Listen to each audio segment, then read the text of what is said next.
নমস্কার বন্ধুরা, আপনাদের সকলকে স্বাগত জানাই শাশুড়ি বৌমা রান্নাঘর চ্যানেলে।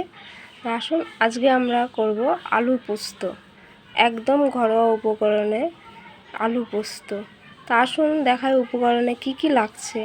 আলু পোস্তর জন্য আলু কেটে নিয়েছি, 4টে শুকনো লঙ্কা, 5 ফোড়ন, পোস্ত, তেল, লবণ আর পোস্ত বেটে নিচ্ছি।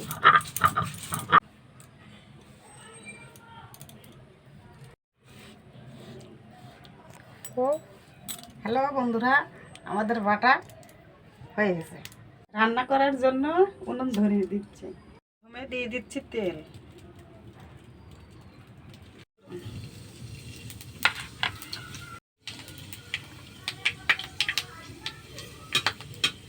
তারপরে দিয়ে দিচ্ছি আলু।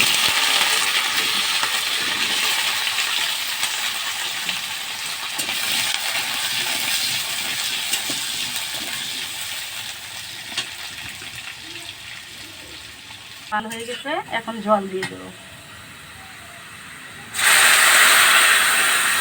পোস্ত